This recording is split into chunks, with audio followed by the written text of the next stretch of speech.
Hello. Are you sleeping? Yes. I haven't done a good job drinking my water today. I'm trying to lay off the tang. Day 69.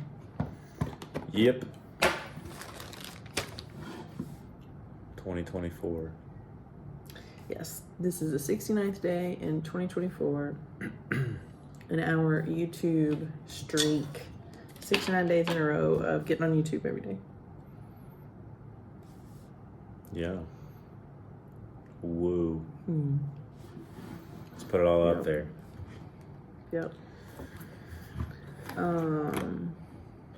So the waves were huge today at the beach. Yes.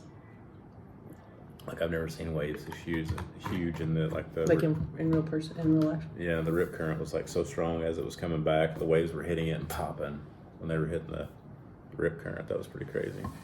Yep.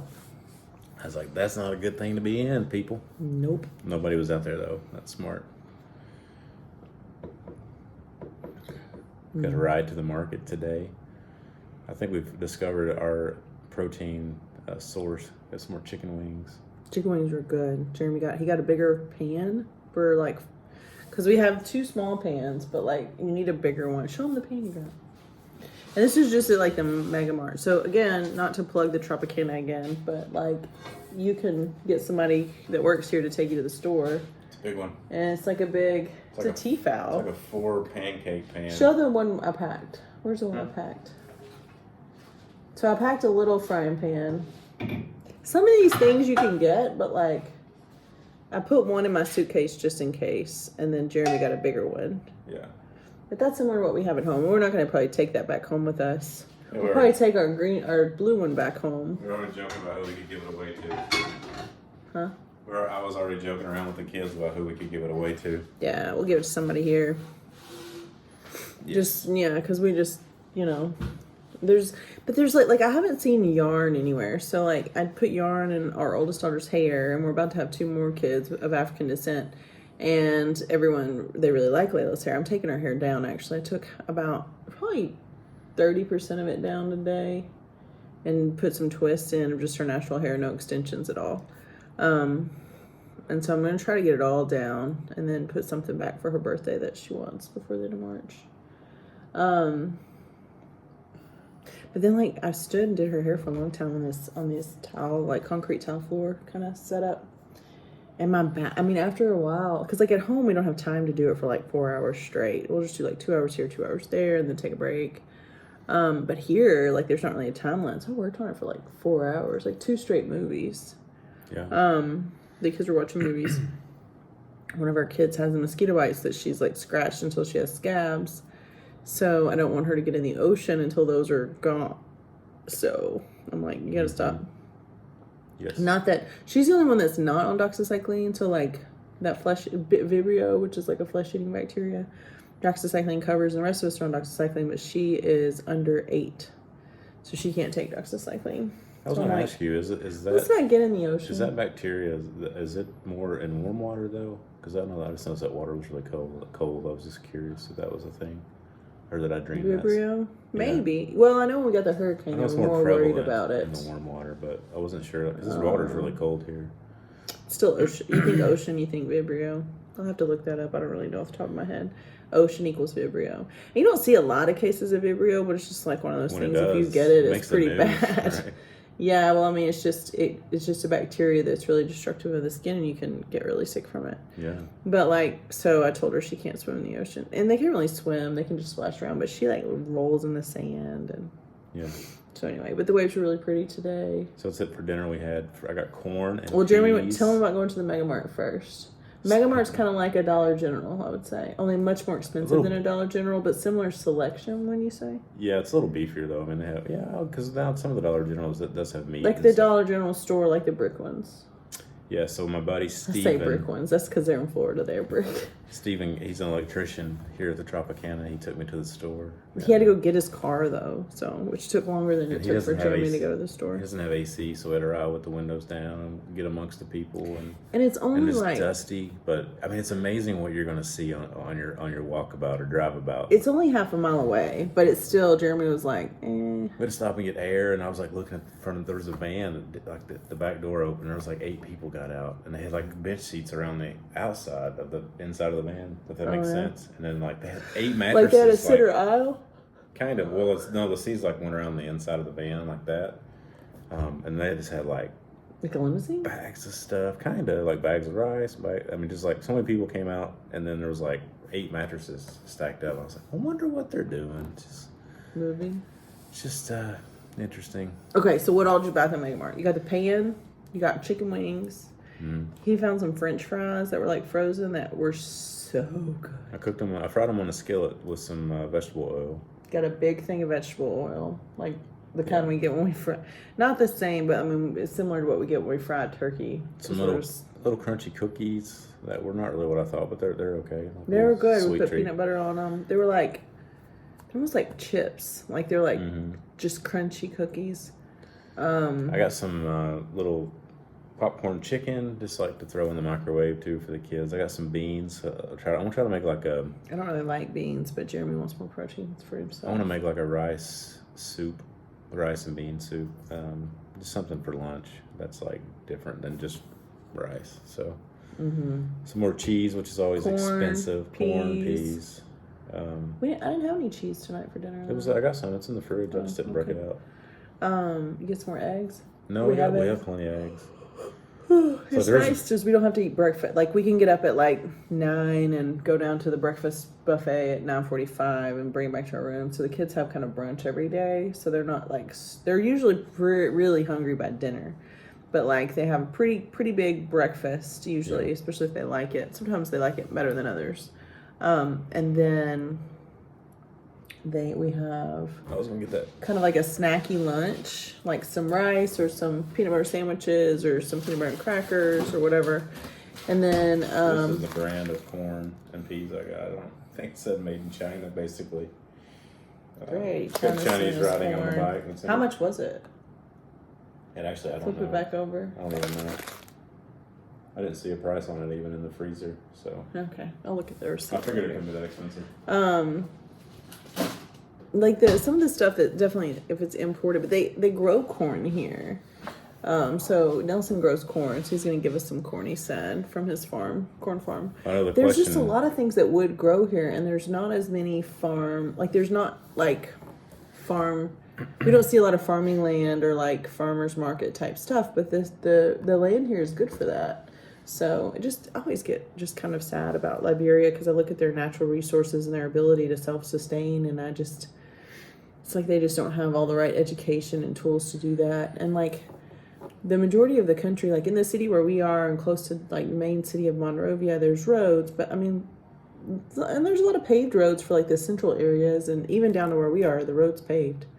Yeah. But like out in the majority of the country that would be good for farmland and for like agricultural stuff, there's no real roads to get there. So like I think the question came up with fruit. They import a lot of food. They have fruit there too. Like Anna was asking about fruits and vegetables. That same package there, they had like frozen blueberries and other fruits that you can get. So. And they don't really have an FDA that I'm aware of here. The Food and Drug Administration in the U.S. that kind of monitors like things that are sold, grocery stores and stuff. Which I know everybody has different opinions about the FDA, but it is a regulatory source for like food.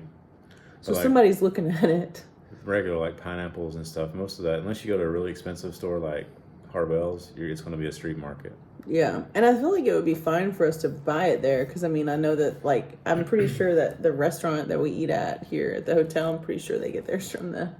So I mean I don't think it's a big deal for us to do. It's just kind of been one of those things that like we probably just need to get Nelson to help us get some fruits and vegetables on the way home on Monday. Yeah. Just so we can have them. But we've had like people giving us pineapples. Nelson gave us 4 pineapples, and then the lifeguard here, James, he gave Jeremy four more pineapples. So we ate 8 pineapples pretty quick. So yeah. But fruits and vegetables, it's like a mango. Bananas grow here. Plantains are here.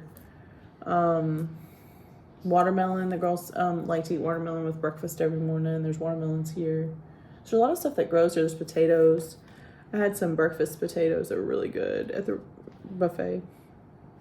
But yeah, so when we wake up in the morning, like, all we have to do is wander to breakfast and come back. So kind of makes it worth the price here too, just to not have to do that. And then to have the ease of going to the store. Because, like, you're walking to, like, a front desk of a hotel. And, like, hey, can you get me somebody to take me to the store? It's pretty easy. Our friend Sherry, who is from the States, who's here visiting some family and friends, she has been trying to bring us. She brought some things for the orphanage and some specific gifts for certain kids that I'm going to deliver. But she has tried several times to bring it to us. One time Jeremy was supposed to stop and get it, and he just kind of forgot. Because there was a lot of other things going on that day, and he was out and about without us with him, so I forgot to remind him. And he was at the administrative dinner, I think, that day. And then she's tried a couple times, and like her driver was late or bailed on her, or something happened, or her internet was down and she couldn't call me or message me in any way. So poor Sherry, she's like probably 2 miles from us, but she can't get this stuff here. Yeah, she'll eventually get it here. She flies out tomorrow, so it'll get here. But I know some of those parents are probably like, did she give you this stuff? But yeah, and it's funny, I think she was bringing a phone for Ahmed too from Jonathan, maybe. But he's like he's a great driver. Oh, so. He's always on time. Yeah, he's always on time, if not early. So yeah, we've been pretty set with drivers with Nelson and Ahmed, and then the guys that work here that are just willing to kind of, even though it's not their normal job, they just sort of. I always throw him like a $5 tip or $10 or something. Oh, for Steven? Yeah. Yeah. I try to stick to that same, like, it's most drivers, they charge $10 an hour, so if they take around that time, I just throw them a 10. Yeah. So for like a regular driver's license here in Liberia, it only costs like $35, and for a chauffeur's license, I think it's like $60. It's not much more. I don't know. There's a difference? There's a difference, yeah. If you're going to do it for business or business purposes, it's a different license. Okay. So, yeah. So like the cabs, maybe? Yeah, or motorcycle or whatever, chauffeur. So if you're chauffeuring someone else. Yeah. Nelson told me stories about when he used to drive a motorcycle, and then he was like, it's like you can easily get killed doing that. And then he drove. He had a car and drove like a taxi, drove her, and was telling me about how much money he'd make a day, maybe like $40 or $50 in an entire day of driving people around. But then like occasionally you would get an American come that maybe a contact or a friend of a friend, or maybe just someone you met at the airport that hired you, and you can make pretty good money depending on what they needed. Need some coffee. So we did not go to the orphanage today for a couple of reasons. Number one, I kind of want to give Nelson a break on driving us around every weekend because he'd done it 3 weekends in a row. We saw them on Friday. I've noticed that on Saturday, I think it's just because there's not as rigid of a schedule on Saturdays. Like during the week, they go to school, they come home. Like Fridays are their short days, so they're home sooner. They're like, usually though, our youngest gets back at 4 p.m. and our oldest gets back at 2:30 p.m. And I guess they start at different times because you'll kind of see the age groups. Like you'll see the 6-year-olds and you'll see the 7-year-old. They kind of come in. But I've just noticed that when we're there all day on Saturday, and the nannies would feed us too, which I think is great, but I don't want them to feel like they have to feed us if we're just because we're there for a long time. But like when we're there for like sometimes we're there in the afternoon for like 3.5 hours, but if we're there for like 5 or 6 hours, like all day on Saturday, the kids are a little more rowdy and things are a little more chaotic, but I feel like they're more sad when we leave. Yeah. Because we're there. I don't know if it's because we're there longer, because they're not in their regular routine.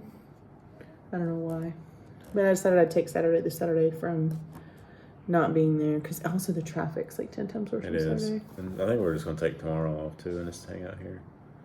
Yep, we'll go Monday, Wednesday, Friday next week, and then maybe go on Saturday. So my inner ego struggle today was, so we have Nelson's Armada in the parking lot. Yeah, Savior's here. I was like, man, it's so tempting just to take it myself, but I just know I'd probably run over some motorcycle dude, and I would feel terrible, and then get in trouble with the Liberian police. Yeah, or do you just want anything to happen? I mean, it's an old car. It's 2005 Nissan Armada. I mean, with 258,000 miles, I think. It was empty roads. I feel like I could manage. Yeah, if we were, no, I don't think it's worth the risk. I think it's worth $5 or $10. But Steven could use the word. The me is like, I can do this. I got this. Yeah. Oh yeah. You did great with dinner. We had such a good dinner. I think that's the most filling meal I've had since I got here, including like the restaurants and stuff. Like, well, thank you. Just because there was nothing spicy, and it was like just very similar to like Saturday night at home. Yeah. I wish I had like a what do they call it, a bouillon cube? Ooh. That sounds gross. Like a flavoring cube. Just like vegetable flavor chicken. I make these weird faces, but you know it'd be good. I dropped my iPad and I thought I broke it, and I was like, so sad, but it's really okay. So we can still come to you guys from this. I mean, really, today's kind of a boring day. There's just not much for us to say. We are really hoping and praying every day that the Liberian police can have mercy on us and just release their report. And there's another agency that's under investigation for different issues, but they need their report released as well because they have a lot of kids in the holding pattern. I forgot to give away the free earrings. I will do that tomorrow. I'll do that tomorrow. I'll do a quick video tomorrow for the free earrings. I think there's 7 people in the running now because they've already started playing the bracelet game.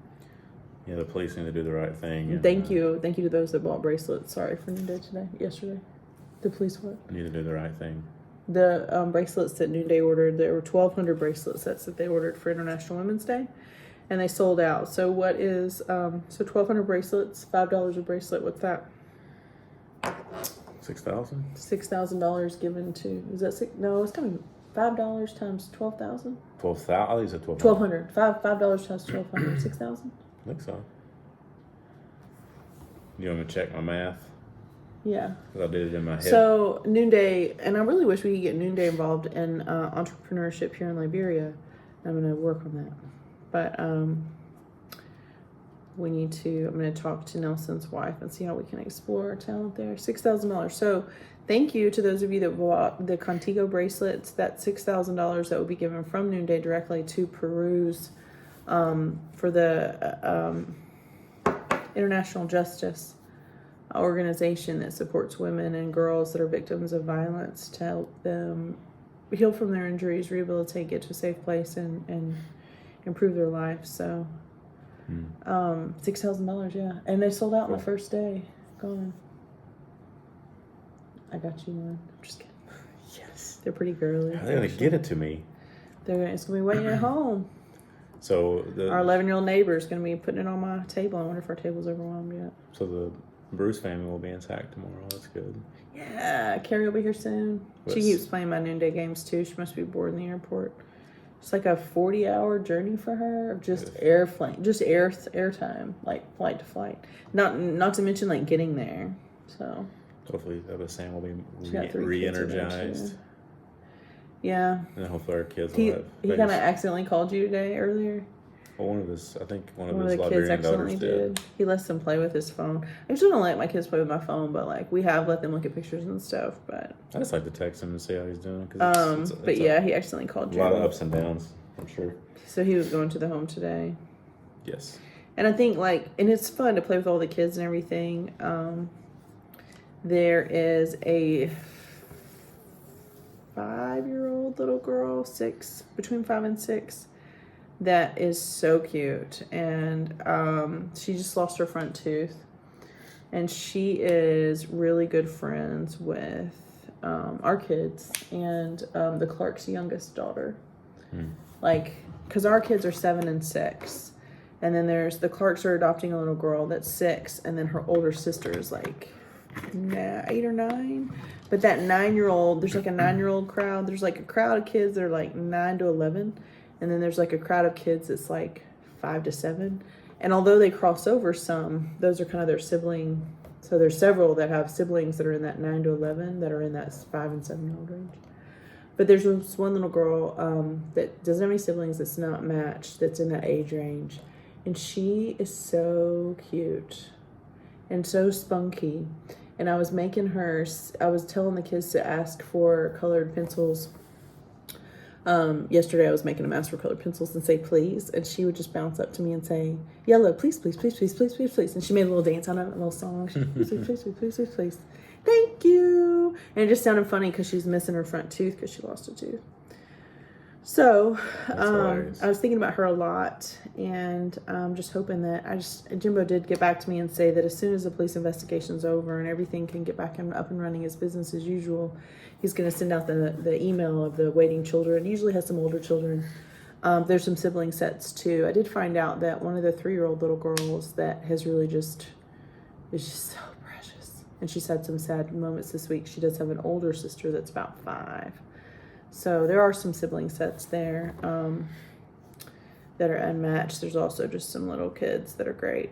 I just would also just encourage, again, the waiting families that are unmatched to, before you really dead set on an age range, keep in mind that this program, there was a time that this program was in and out in 10 months. That was fast. There was a time that, we're in a 2-year window now. As of April 1st, it'll be 2 years for us since we filled out our application with Small World. So just encourage you when you're looking at those ages to just have an open mind. And if you have any actual questions, I know some of you guys have asked me some questions directly. I love those questions. And there's no bad questions. If you sent me a question and are just scared to death, I just can't. I can't even think about a 7-year-old boy. What if this happens? You can be honest with us about exactly what you're scared of, and we can tell you whether or not that's a realistic fear. Or not. I think there was a time in our lives that I think I've always been open to the older kids, but there was a time that you just wanted a baby. That was a long time ago. Yeah. Now Jeremy's no more babies. Yeah. But that's the difference. Do you think, so having had an infant and having, adopted an infant at birth and having had foster children and now older children that we've adopted, do you feel differently about them at all? What do you mean? When you first saw, because I know with men it's much more visual.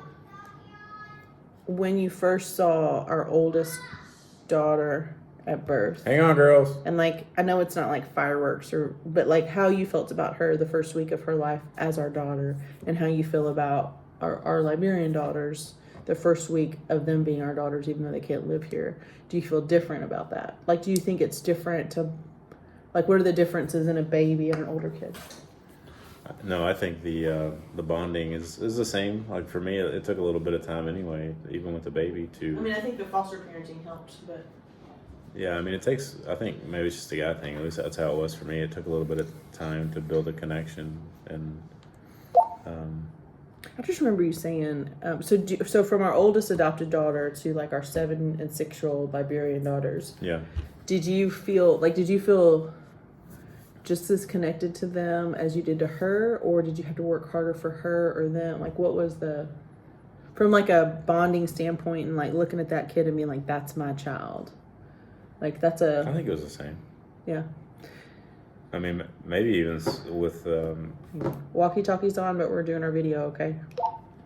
I'm gonna take your call. That doesn't make sense. If you have an emergency, I'm available, but we're finishing our YouTube video in 2 minutes. Okay, tell me when you're ready.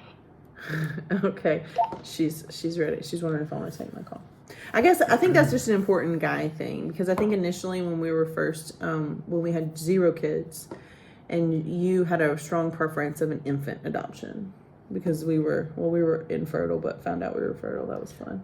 I think with our Liberian daughters, I've wanted it for so long. I feel like it was more impactful when I first met them, because it was such a wait.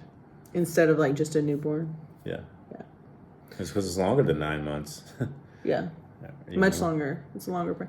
And you've had time to look at their pictures and kind of think about them. But I feel like it's been different for you that you've met them in person. And now that I see them here, we're here today, and I'm seeing the empty spots in our couch, and I'm thinking man, I can't wait for them all to be around in the same couch and sitting together. Yeah. It stinks. I'm in my head, it's living in my imagination. It's they're missing. Yeah, it stinks. So I guess from a woman's perspective, I've had people ask me was it different to have biological children versus adopted children? Our first child we adopted at birth, so our viewpoint is skewed, but we did adopt her, and then we had 2 biological pregnancies, very unplanned, unintentional, and shocking miraculous, if you will, back to back. So for us, we started on that road, but we did have all of our children that we have right now at birth. But then we also had fosters that joined our family, not just after their birth, but years after their birth. And then we had to say goodbye to them. And any of our fosters that have ever lived with us could always come back. We would certainly make room for them in our house. They have a place in our house forever. That's part of our commitment to them, and part of the reason why we don't foster anymore. One of the many reasons, but that is one. Because if those children do need to come back, we want to honor that commitment to them. But we bonded with them. I didn't feel a difference in them and any of our other children. Did you? Like, the first one we had was a little boy and he gave Jeremy a run for his money. But in terms of loving him, did you feel differently about them versus the kids that we've parented since birth? No. And that's the thing. So if you're a parent and you've never parented before and you're like, is it going to be different since this kid's not my biological kid? I think if anything, it kind of is a little bit easier when they can walk and talk because you can actually bond with them as a person. Now, foster kids that come from a traumatic past, specifically orphanages, they have a lot of things to work through. And there's going to be days where they are a 2-year-old and you're just going to have to ride that with them. There's going to be days that they're like a 10-year-old, even though they're nowhere near 10, because they've just had different life experiences that have, they're going to have to kind of work through those phases. There's going to be times where they're like, curled up in a ball, like sitting in your lap like a little baby, and they just need to be there for a few minutes. But they work through that fairly quickly. But I just want to encourage you guys, there are advantages and disadvantages to certain ages, but these children are your children for the duration of your life, your whole life. Like, probably gonna live with you till they're about 20. That's what most kids do. They may even have to come back, but like, it's not like they turn 18 and parenting is over. So if you're a little nervous about the age ranges and stuff, number one, keep in mind these kids have had 0 life experiences outside that orphanage, except for ones that were probably fairly difficult, that they're not going to repeat as your children. And number two, there's an advantage to getting a child that has never really had an appropriate parent attachment that can walk and talk and go to the bathroom by themselves. It's just, and sleep sometimes. There's advantages there, but I don't know. I guess there was questions. People have asked me a lot of questions, like, weird questions like the artificial twinning thing when a kid joins your family and they're the exact same age as another kid that you already have. There's issues there. Most like psychiatrists and most professionals in that realm recommend keeping birth order in order. So like, we won't adopt children older than our oldest child, and we won't even adopt children older than our youngest child because of just their order. Because there's just a social dynamic there that if it's been there for a long time, it's difficult to change. Now, there are families that have like a set of older kids and then maybe a lot younger kid that can put kids in the middle, and that can work out, and I'm sure that they're all researching that. But if you have those questions, like we've studied those questions at length to make sure we're making the right decision for our family. But if you need to ask me a question like bluntly, like, I'm scared if I adopt a 6-year-old that I won't love them as much as I love my baby that came from my body, we can talk through that candidly together. And we're not going to judge you and be like, why would you say that? It's a valid fear. Sure. That you won't know how to connect. And there's ways to connect with these children that aren't the conventional way that you do with an infant. I think that's important to say. Yeah, and I think, we bonded with our Liberian kids in a very short time, and I think I'm ready for that to grow, obviously, when they're here full time. That's what makes it hard. We bonded with them in our 13 visits to the home, so we've probably, done 3-hour visits each, so what's that, like, 30 hours or something? Well, on those Saturdays like 40 we've hours. gone was like 6 hours, so. So we've maybe spent 50 hours with them at this point, so it's like we're very bonded, I think, already. And as much as that circumstance of us visiting like that is not under the ideal circumstances for the kids at the orphanage or for us, I think it's been a gift, really, for the other kids to see Americans come and go, to understand what it looks like. Because a lot of them are really scared when they leave, like, what's going to happen, like, I just remember Dizo thinking Devin was going to throw him in the ocean. Well, if you just think about it's not funny. Dizo was really scared. Up their day, it just breaks the monotony for them. But it's something new and different. I feel like I need to explain the Dizo story. Devin, my friend Devin, adopted Dizo at age 7, And they got back to their hotel and it was dark, but they had a concrete wall where you could see the ocean. So that she took the children, and she was adopting a 13-year-old as well, and took them out to look at the ocean. And she went to lift him up so that he could see over the brick wall. And he thought she had only known her for like 3 hours, and he thought that she was going to throw him in the ocean. And that is not true. But he ran from her because he was scared. And they worked it out. But like things like that, like that's the perspective of like, if it was a baby, you would pick them up to show them something amazing. If it was your 7-year-old, you would pick them up to show them something amazing. But if your 7-year-old's never met you and never seen the ocean and it's dark, you can see that natural response. But that certainly, that was something that they've laughed about, and that he, since he's my friend and he was adopted from Liberia, he has told me, do not pick them up and show them the ocean when it's dark, because they may think that you're going to throw them in. So like that's realistic, but like they've not had a hard time bonding with him as their son. Her husband was not even with them on the trip to Liberia. So, they started in Tennessee, and they have not had a hard time bonding. There's ups and downs, and there's times that kids go through different things. But overall, I think he's pretty solid in that family with his place. So, but anyways, that being said, like, I think it's important. I think it's good for the kids to see us come and go, and to know that, because a lot of the parents don't get that opportunity. So we hope that and I think it's good for the waiting families to have like a parent perspective, because the nannies don't really get a chance to communicate with the families. Albert gets to, the orphanage director gets a chance to communicate some with Jimbo, and of course he does a very thorough report about the children, but it's different when you have like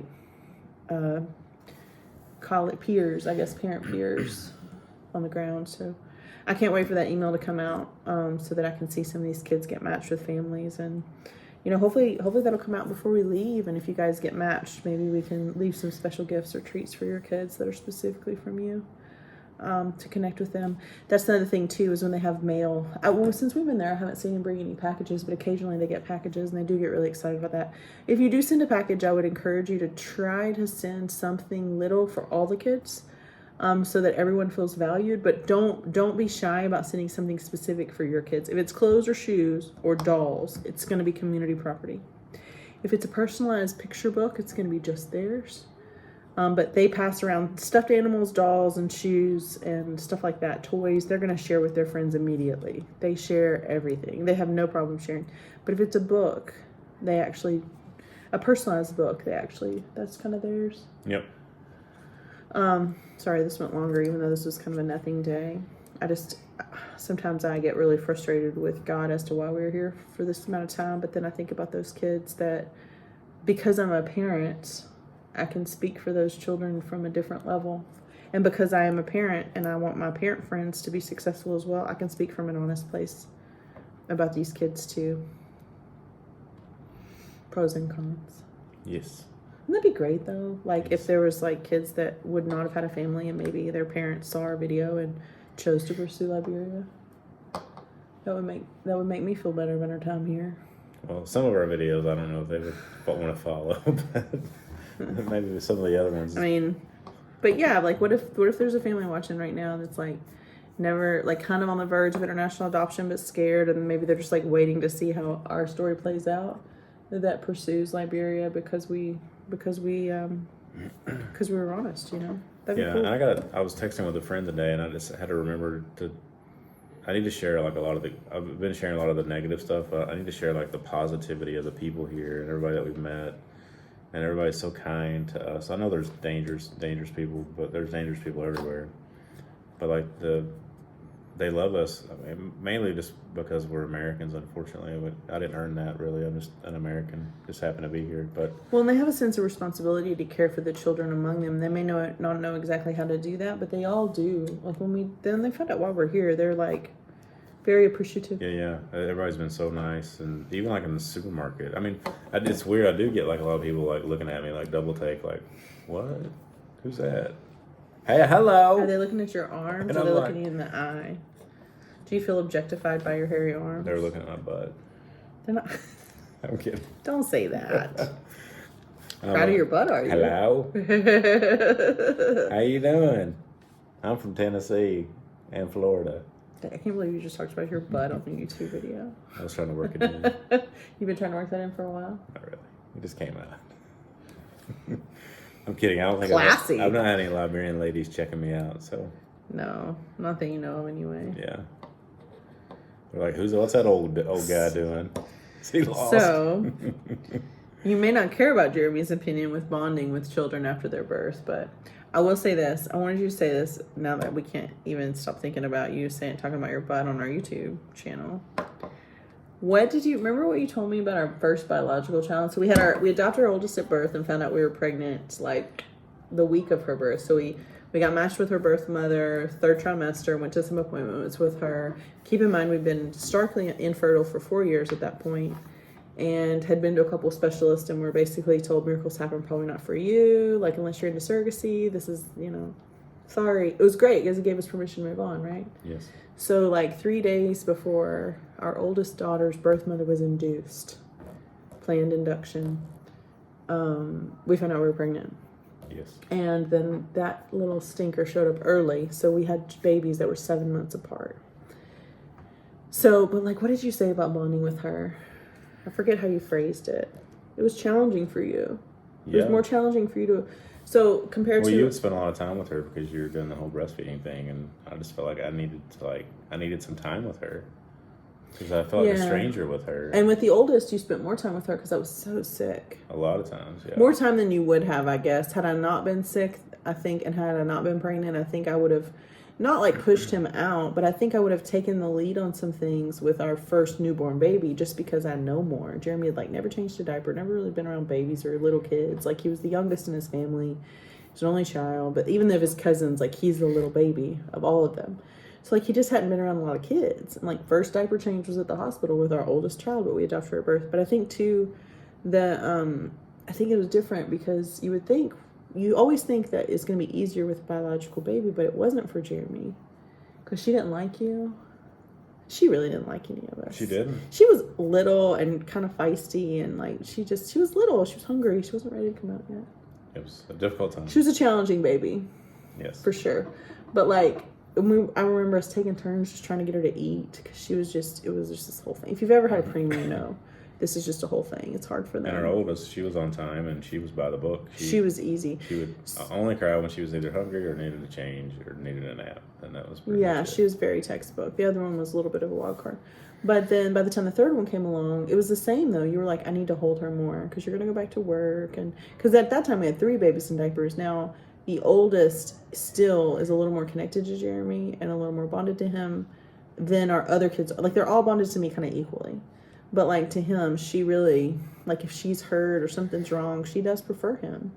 And she does seem to kind of edge them out. Like, she seems a little more connected to him at times where he had to kind of work for her. So all that being said, just if you're in this realm of like, I'm concerned about biology, I'm concerned about age, I'm concerned about all of this process, like, please feel free to ask us those questions because we had the same.